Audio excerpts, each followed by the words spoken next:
Assalamualaikum anak-anak. Alhamdulillah berjumpa lagi kita dalam PBDR untuk mata pelajaran Pendidikan Islam KSSMPK tingkatan 5. Apa khabar semua? Cikgu doakan supaya anak-anak berada dalam keadaan sihat dan perlindungan Allah Subhanahu Wa Taala di samping keluarga yang tersayang. Tajuk yang kita akan kongsikan pada pagi ini masih lagi berkaitan dengan hadis di bawah standard kandungan 4.1 iaitu potongan hadis larangan melakukan dosa besar, dan di mana kita akan membincangkan untuk standard pembelajaran 4.1.3 iaitu menjelaskan pengajar hadis berkaitan perkara yang membinasakan. Ingat lagi tak apa dia 7 perkara yang membinasakan diri tu anak-anak? Lupa. Okey, kita ulang balik. Yang pertama, syirik kepada Allah Subhanahu Wa Taala. Yang kedua, melakukan sihir. Yang ketiga, membunuh jiwa yang diharamkan oleh Allah Subhanahu Wa Taala. Yang keempat, memakan riba. Yang kelima, memakan harta anak yatim.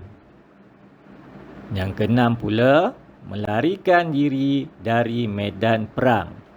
Dan yang ketujuh ialah menuduh wanita beriman melakukan zina. Itu dia 7 perkara yang membinasakan diri yang kita telah sama-sama bincangkan pada minggu lepas. Berdasarkan hadis tersebut, pada minggu ini kita akan kongsikan apakah pengajaran yang kita boleh dapat daripada hadis yang telah kita bincangkan. Okey anak-anak, ada 8 pengajaran yang kita boleh ambil sebagai panduan daripada hadis yang kita telah bincangkan minggu lepas. Yang pertama, pengajarannya ialah Rasulullah sallallahu alaihi wasallam melarang umatnya melakukan perkara yang boleh merosakkan keimanan dan kehidupan orang lain.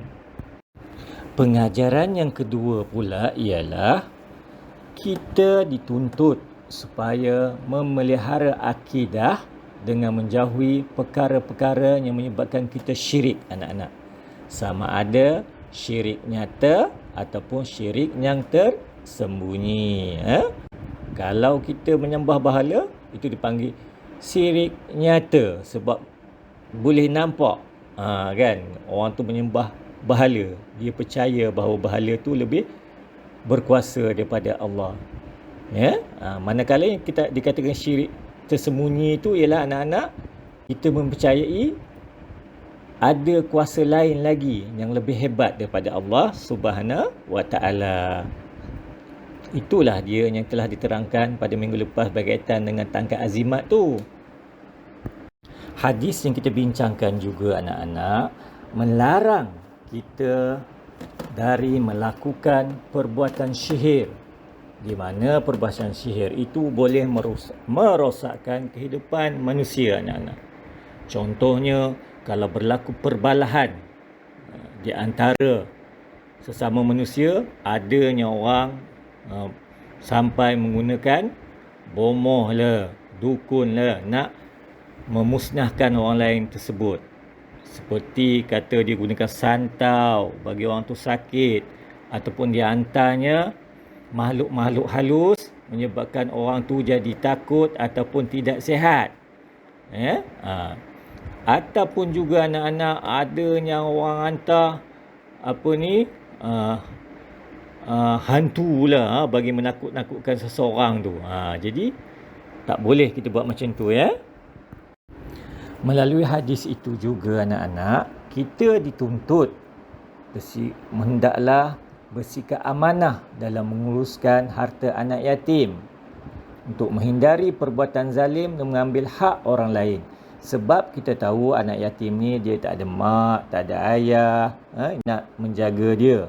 Maka dia perlukan orang lain, sama ada pak saudara dia ke, mak saudara dia ke, atau datuk dia ke, dan juga badan-badan lain menguruskan mereka. Itu yang wujudnya pusat jagaan anak-anak yatim. Jadi itu merupakan satu amanah yang kita kena jaga, dan kita tak boleh gunakan sumbangan ataupun duit anak-anak yatim yang menjadi hak dia untuk kepentingan peribadi kita. Hadis di atas itu juga anak-anak menggalakkan kita supaya menjaga silaturahim agar dapat menjauhkan diri daripada permusuhan yang boleh membawa kepada pembunuhan. Contohnya, walaupun zaman PKP ni, jangan kita jauhkan atau putuskan silaturahim kita. Kita boleh masih lagi berhubung dengan jiran-jiran kita, sanak saudara kita ataupun adik-beradik dekat kita melalui alat komunikasi, sama ada melalui telefon, video call kan. Jadi kita kena jaga supaya kita dapat terus akrab sampai bila-bila dengan orang-orang sekeliling kita atau saudara mara kita. Pengajaran yang keenam kita boleh dapat daripada hadis tersebut ialah kita diminta supaya mengelakkan diri daripada melakukan perkara-perkara yang berdosa dan membinasakan diri. Anak-anak, contohnya sana anak-anak dalam gambar cikgu tunjuk merempit. Walaupun seronok tapi mengundang bahaya pada diri kita, pada jiwa kita dan orang sekeliling kita. Maka perbuatan tersebut dianggap berdosa besar sebab seolah-olah kita mencampakkan diri kita ke arah kebinasaan. Dalam hadis tersebut juga mengajar kita anak-anak supaya mempertahankan negara dan berjihad di jalan Allah Subhanahu Wa Taala, dan merupakan satu kewajipan bagi kita untuk melindungi negara kita daripada diganggu ataupun dimusnahkan oleh musuh-musuh, sama ada daripada dalam atau luar negara kita anak-anak. Kerana wajib kita mempertahankan dia. Contohnya sekarang negara kita tengah berada dalam satu suasana yang agak perit dan getih, iaitu wabak coronavirus.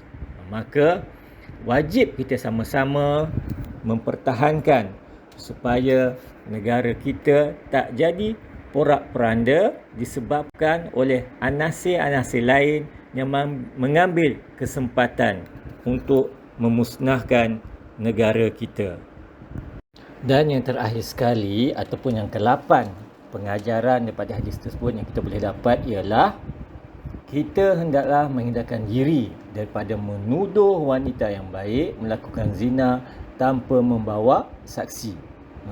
Kerana dia merupakan satu tuduhan yang berat anak-anak perkara ini, dan tidak boleh kita sewenang-wenangnya menghukum ataupun memfitnah seorang perempuan yang baik atau wanita yang baik membuat perkara terkutuk tersebut.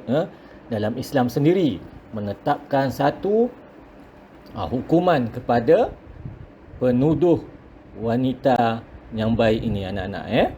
Jadi cubalah elakkan daripada kita berprasangka atau membuat tuduhan palsu. Okey anak-anak, semoga dengan apa yang kita perbincangkan tadi, kita akan sama-sama mendapat manfaat untuk kebaikan bersama. Untuk itu, marilah kita sama-sama jawab latihan yang cikgu telah sediakan.